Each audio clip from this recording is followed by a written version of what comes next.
5واں رکن اسلام کا ہے حج. ہر بالغ انسان جو حیثیت رکھتا ہے اسے حج کم از کم زندگی میں ایک بار کرنا چاہیے. مکہ جانا چاہیے حج کے مہینے میں کم از کم ایک بار.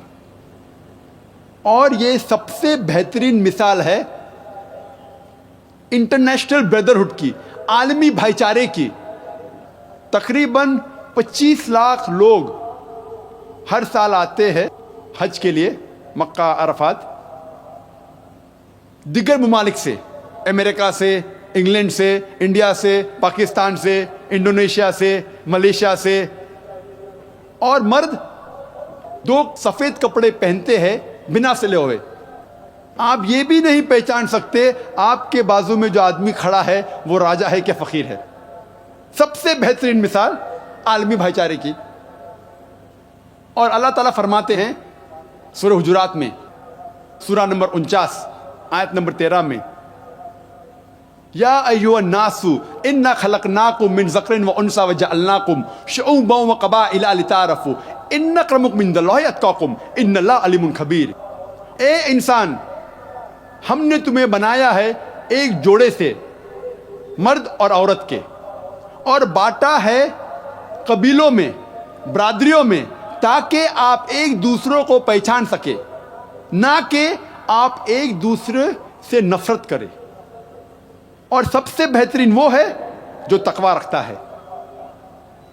اللہ سبحانہ و تعالیٰ کو انسان کو جانچنے کے لیے سب سے بہترین جس سے انسان اونچا ہو سکتا ہے وہ ہے تقوی، وہ ہے نیکی. نہیں تو سارے انسان برابر ہیں، چاہے کالے ہو یا پیلے ہو یا سفید ہو، غریب ہو یا امیر ہو، راجا یا فقیر. ایک انسان دوسرے انسان سے صرف نیکی کے ذریعے اونچا ہو سکتا ہے. اور حج کا ذکر بائبل میں بھی ہے. بائبل میں لکھا ہے بک آف سامز میں چیپٹر نمبر 84 84 ورس 4 5 6 7. اس میں لکھا ہے Blessed are those people that travel to the valley of Becca. سلامتی ہے ان لوگوں پر جو لوگ مکہ کی وادی میں جاتے ہیں. بکہ ایک دوسرا نام ہے مکہ کے لیے جس کا ذکر قرآن میں بھی ہے، سورہ ال عمران سورہ نمبر 3 آیت نمبر 96 میں. تو مکہ جانے کا ذکر بائبل میں بھی ہے. یہ تھا مختصراً طور پر اسلام کے 5 ارکانوں اور عیسائیت کے درمیان یکسانیت. یہ 5 ارکان صرف ارکان ہیں. اس کو اگر آپ مضبوطی سے عمل کریں انشاءاللہ ڈھانچہ عمارت بھی اچھی رہیں گی.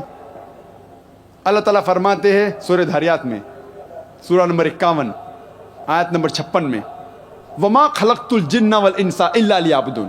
ہم نے جن اور انسان کو بنایا ہے صرف اللہ کی عبادت کے لیے. عبادت آتا ہے لفظ عبد سے جس کے معنی ہے بندہ. اگر ہم اللہ کا فرمان مانتے ہیں ہم اللہ کی عبادت کر رہے ہیں. اگر ہماری رضا اللہ کی رضا کے حساب سے چلتے ہیں تو ہم اللہ کی عبادت کر رہے ہیں. اللہ تعالیٰ فرماتا ہے سورہ مائدہ میں سورہ نمبر 5 آیت نمبر 90 میں، یا ایھا الذین آمنوا، اے ایمان والو، انما الخمر والمیسر، نشے والی چیز شراب اور جوا، والانصاب والازلام، بت پرستی اور فال کھولنا، رجس من عمل الشیطان، یہ شیطان کی حرکت ہے. فاجتنبوا لعلکم تفلحون، آپ اس سے دور رہو تاکہ آپ سفلتا پاؤ. اگر ہم شراب سے پرہیز کرتے ہیں، جوئے سے، تو ہم اللہ سبحانہ و تعالیٰ کی عبادت کرتے ہیں. اس کا ذکر بائبل میں بھی ہے. بائبل میں لکھا ہے بک آف پرووربز میں چیپٹر نمبر 20 ورس نمبر 1 میں، wine is a mocker strong drink is raging. آپ شراب مت پیو. بائبل میں لکھا ہے book of Ephesians chapter number 5 verse number 18 میں، do not be drunk with wine آپ شراب مت پیو.